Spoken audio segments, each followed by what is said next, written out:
Então o que acontece? A Inglaterra está lá, está influenciando também na independência das Américas. Então nós vamos ter aqui com Napoleão, ainda no contexto da influência do Napoleão. O Napoleão, ele invade a Espanha, nesse contexto aí de bloqueio continental, e depõe o rei Fernando VII, né, que era o rei espanhol que tinha o direito divino. Tá? Então, e coloca o seu irmão, José Bonaparte, lá no poder. Então, quando o rei Fernando VII, né, era o rei da Espanha, aqui na América, tanto os chapetones quanto os crioulos, eles eram ainda fiéis à Espanha. Agora, quando é o José Bonaparte, nem os chapetones vão ser. Até os chapetones vão se rebelar também, né, ou ajudar aí os crioulos na luta contra o rei, que não era legítimo na visão deles. Então o que acontece? O Fernando VII ele consegue depois, né, derrotar, né, o Napoleão e retomar o poder. E ele tenta uma restauração, né, monárquica e uma restauração também sobre o domínio nas colônias. Só que dessa feita não vai dar certo, né? Porque aqui eles já experimentaram, né, uma sensação de liberdade, de democracia, de liberdade de expressão. Então, já tinha sido desencadeado o processo de independência por conta também do Napoleão Bonaparte, que trocou o rei lá na Espanha. Então, o que vai acontecer? Essa mudança, né, vai permitir que aqui na América Espanhola sejam criadas ligas, né, ou reuniões entre, no início, chapetones e crioulos para determinar como seriam as leis, como seria uma América independente ou uma América dependente de um rei que não fosse espanhol. Então, quando o Fernando VII volta, ele tem a fidelidade dos chapetones, mas já não tem mais a dos crioulos, que continuam com a sua organização em prol da libertação da América. E aí nós vamos ter alguns nomes, né, importantes de se dizer aqui nessa luta pela libertação da América, né? O primeiro nome que eu vou citar aqui é o Tupac Amaru II, tá? Ó, Tupac Amaru II. O primeiro Tupac Amaru, lá no Peru, ele já tinha tentado se rebelar contra a Espanha logo no início da dominação, né? Logo no início da dominação, ele avisou que a dominação espanhola não seria benéfica para o povo ameríndio. Tá? E o que acontece?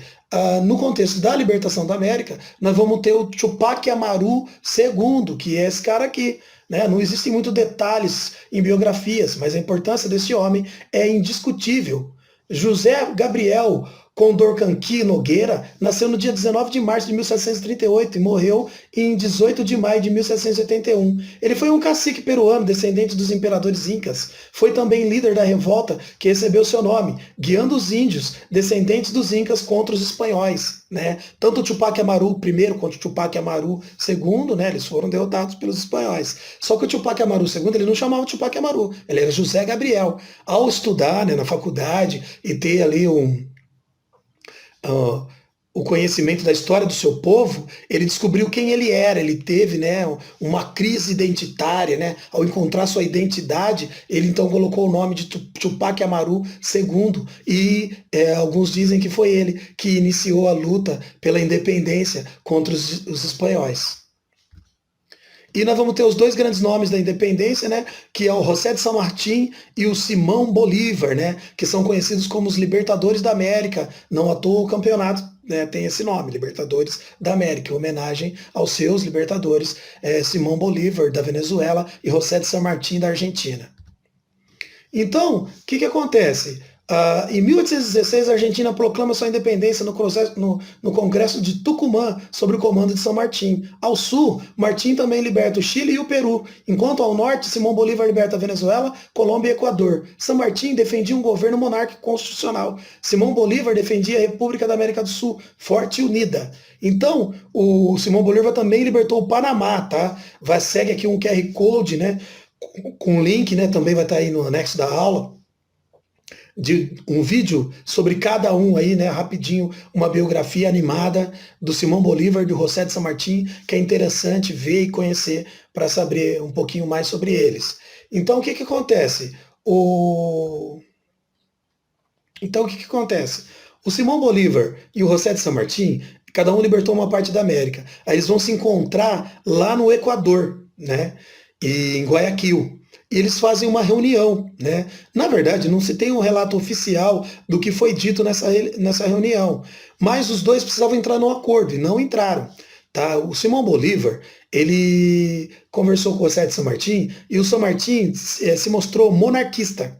Então o San Martín, ele era um libertador, ele era talvez um pouco mais democrático que o Bolívar, só que ele era monarquista. E ele queria que se trouxesse um rei europeu para governar a América Unida. Aí o Simão Bolívar não concordou, você estava lutando contra um rei europeu, por que vai trazer um rei europeu para dominar a América aqui de novo, né? Ou para governar a América?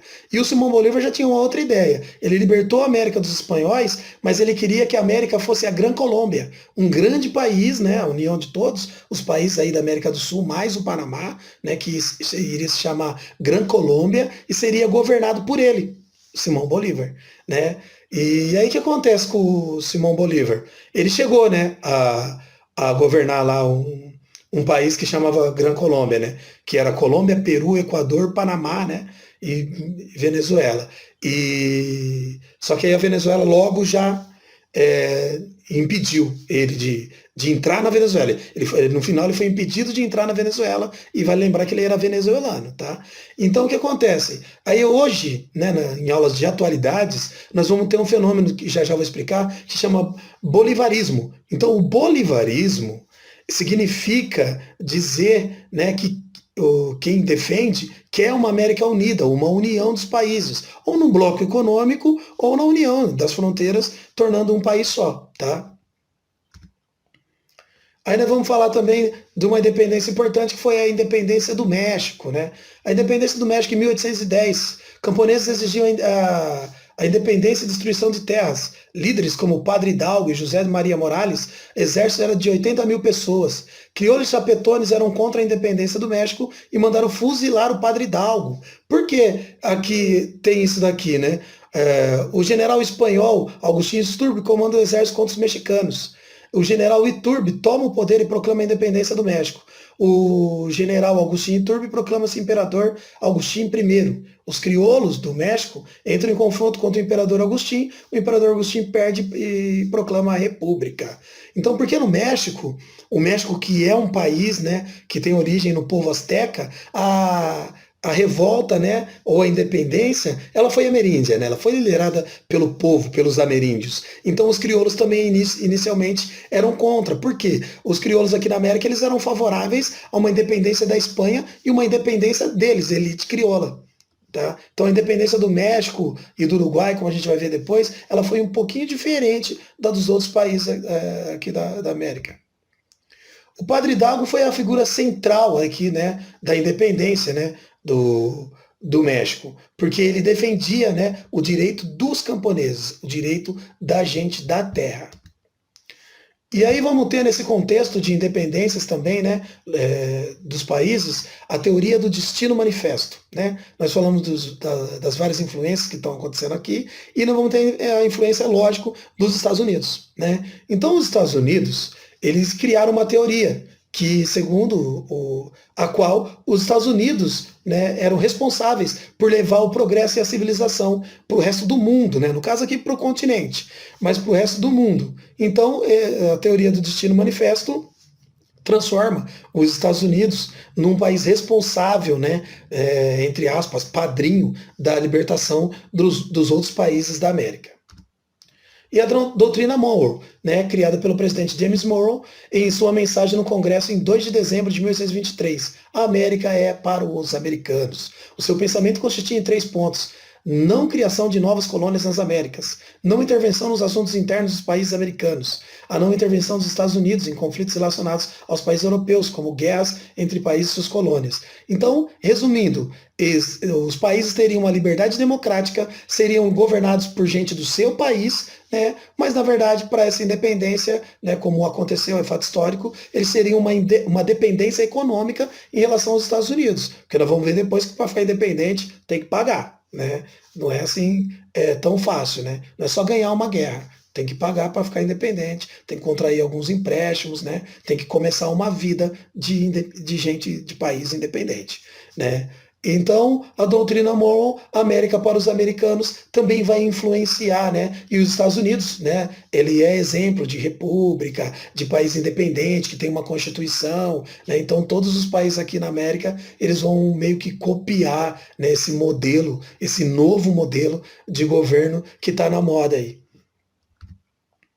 Então, aqui um mapa também de como era a América antes e depois da independência. Então, para você, segue aí os slides da aula, né? Esses slides que eu usei para gravar essa aula aqui.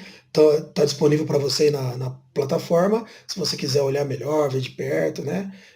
É interessante. E outra coisa que é curiosa, uma curiosidade, né, que vem, né, com o tema Independência da América, é em que ano que os países ficaram independentes, né?